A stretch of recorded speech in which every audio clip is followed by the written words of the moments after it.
मुख्य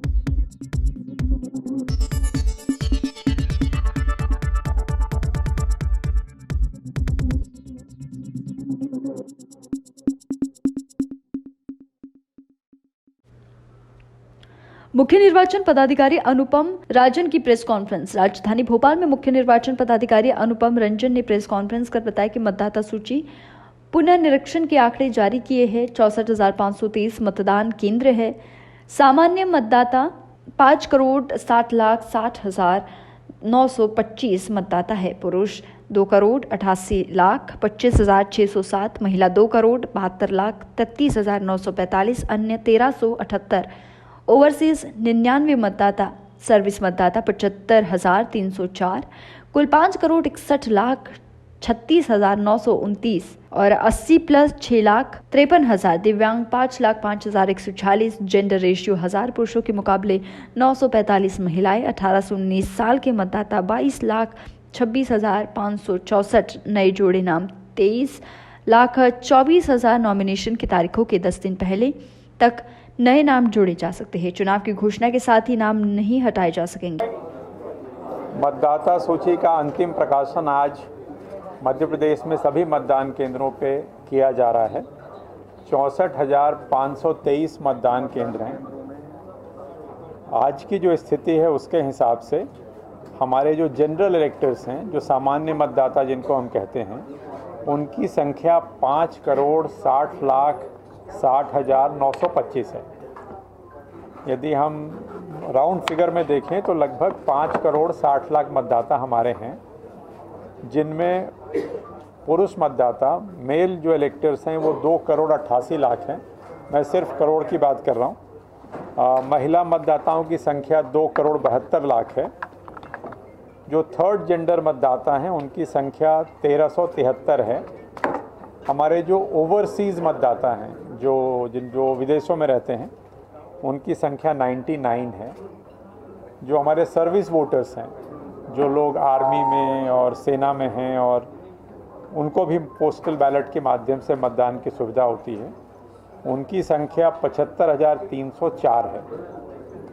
तो सभी प्रकार के जो हमारे इलेक्टर्स हैं उनको यदि हम टोटल करें, उनको मिला दें, तो ये संख्या जो मध्य प्रदेश में निर्वाचकों की संख्या है, जो इलेक्टर्स की संख्या है, वो 5,61,36,229 होती है। 5,61,36,229 हमारे कुल मतदाता हैं, हर कैटेगरी को मिला देते हैं। तो इसमें जो हमारे 80 प्लस के मतदाता हैं उनकी संख्या 6,53,640 है। 100 प्लस के मतदाताओं की संख्या 5,124 है। और इसमें भी पुरुष मतदाताओं की तुलना में महिला मतदाताओं की संख्या ज़्यादा है। यदि लगभग 1,500 पुरुष मतदाता हैं 100 प्लस के, तो 3,500 से अधिक हमारी महिला मतदाता हैं। जो हमारे दिव्यांग मतदाता हैं उनकी संख्या 5,05,146 है।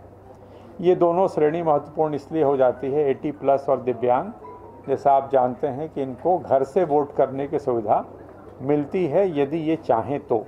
हम इनसे विकल्प लेते हैं चुनाव की घोषणा के बाद, और यदि ये अपने घर से मतदान करने का विकल्प चुनते हैं तो इनको घर से ही पोस्टल बैलेट के माध्यम से मतदान की सुविधा उपलब्ध कराई जाती है। एक और अच्छी चीज़ जो आपसे शेयर करना है कि हमारी जो जेंडर रेशियो है, एक तरह से 1,000 पुरुषों की तुलना में जो महिला मतदाताओं की संख्या है वो 945 है। जो सेंसस हमारा 2011 का हुआ था, जनगणना में जो हमारा जो अनुपात था, जेंडर रेशियो था, वो 931 था। उसकी तुलना में आज हमारा जो इलेक्टोरल रोल का जेंडर रेशियो 945 है। कहने का आशय ये है कि 18 वर्ष से अधिक उम्र की जो पात्र महिलाएं हैं उनमें लगभग सभी ने अपना नाम जुड़वाया है। तो एक अच्छी खबर है कि महिलाओं की भागीदारी बढ़ी है।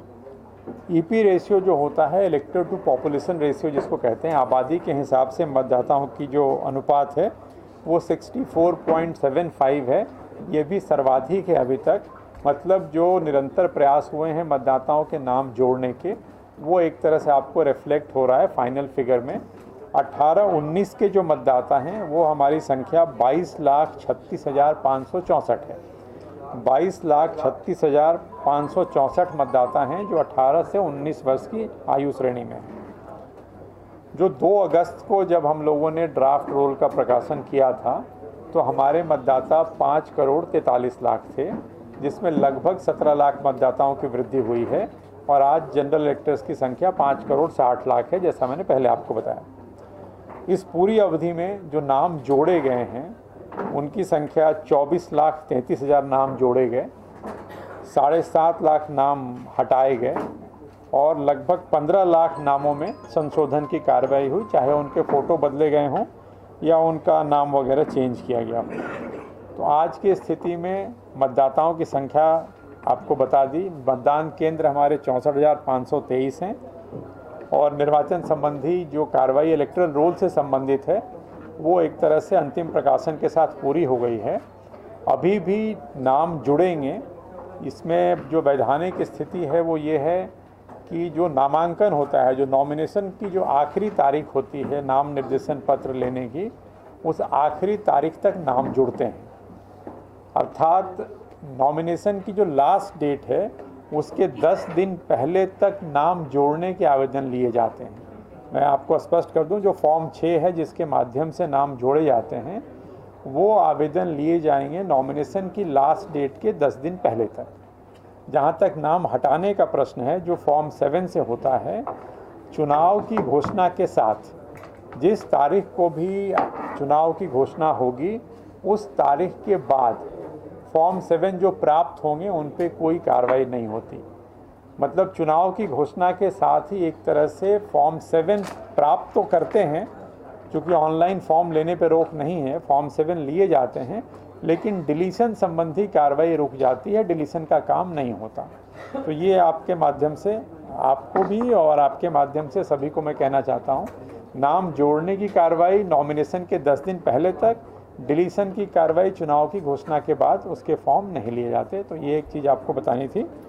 इसके अतिरिक्त हमारी पूरी तैयारी निर्वाचन के संबंध में, चाहे वो मतदान दलों के गठन से संबंधित हो, चाहे वो सेक्टर ऑफिसर्स की नियुक्ति हो, चाहे वो संवेदनशील मतदान केंद्रों का चिन्हांकन हो, चाहे वो ट्रेनिंग हो, हर तैयारी अपने निर्धारित समय से चल रही है।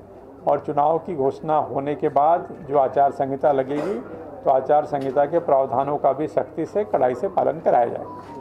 कुछ नया बदलाव किया कि इस बार किस चीज़ में? नया नहीं, मतदान केंद्र हम लोगों ने 1500 से अधिक जहां मतदाता थे उसको ध्यान में रख के 184 नए मतदान केंद्र उसमें बनाए गए हैं।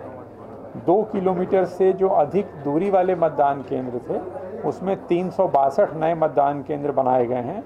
अर्थात मतदाता को ज़्यादा नहीं चलना पड़ेगा, उसको 2। न्यूज़ 11 के लिए भोपाल से संवाददाता सऊद सिद्दीकी की रिपोर्ट।